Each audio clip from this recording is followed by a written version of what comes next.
2026 ജനുവരി മാസം 31-ന് തൊടുപുഴ BETC സംഘടിപ്പിച്ച ഉല്ലാസയാത്ര മൂന്നാറിലേക്കാണ് പോയത്. രാവിലെ 7 മണിക്ക് തൊടുപുഴ നിന്നും പുറപ്പെട്ട് രാത്രി 11 മണിയോടെ തിരിച്ചെത്തി.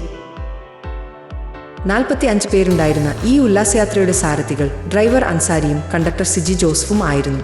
ബസ് ചാർജായി BTC ഈ ട്രിപ്പിന് വാങ്ങിയത് 480 രൂപയാണ്. ഭക്ഷണം ഉൾപ്പെടെ മറ്റെല്ലാ ചെലവുകളും നമ്മൾ സ്വയം എടുക്കണം. ഇരുമ്പുപാലത്ത് നിന്നും പ്രഭാത ഭക്ഷണവും കഴിച്ചു നേരെ പോയത് മൂന്നാർ ഡിപ്പോയിലേക്കാണ്.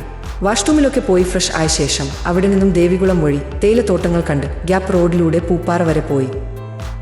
ഇടുക്കിയിലെ ഏറ്റവും മനോഹരമായ ഈ റോഡിലൂടെയുള്ള യാത്ര വളരെയേറെ ഭംഗിയോടുകൂടെ ആസ്വദിക്കാൻ പറ്റണമെങ്കിൽ BTCയുടെ ആനവണ്ടിയിൽ തന്നെ പോകണം. പൂപ്പാറ നിന്നും ഉച്ചഭക്ഷണവും കഴിച്ചു തിരിച്ചു വരുന്ന വഴി ആനയിറങ്ങൽ ഡാമിൽ ഇറങ്ങി കുറച്ചു സമയം അവിടെ ചിലവഴിച്ച ശേഷം വീണ്ടും ഗ്യാപ്പ് റോഡിലൂടെ വന്ന് പെരിയകനാൽ തേയില ഫാക്ടറിയിൽ നിന്നും തേയിലയും വാങ്ങി വൈകുന്നേരം 5 മണിയോടെ മൂന്നാറിലെ ബോട്ടാണിക്കൽ ഗാർഡനിൽ എത്തി. അവിടെ 7 മണിക്കുള്ള മ്യൂസിക്കൽ ഫൗണ്ടനും ലൈറ്റ് ഷോയും കണ്ട ശേഷമാണ് തിരിച്ചു തൊടുപുഴയ്ക്ക് മടങ്ങിയത്. നമ്മുടെ ആനവണ്ടിയിൽ വിനോദയാത്ര ഇഷ്ടപ്പെടുന്ന എല്ലാവരും സ്കിപ്പ് ചെയ്യാതെ ഈ വീഡിയോ കാണുകയും ലൈക്കും കമന്റും ഷെയറും ചെയ്ത് സപ്പോർട്ട് ചെയ്യുകയും വേണം. തുടർന്നുള്ള വീഡിയോകൾ കാണുവാനായി നമ്മുടെ ഈ ചാനൽ സബ്സ്ക്രൈബ് ചെയ്യുമല്ലോ. തൊടുപുഴ BTCയുടെ യാത്രകൾ തുടർന്നുകൊണ്ടേയിരിക്കും.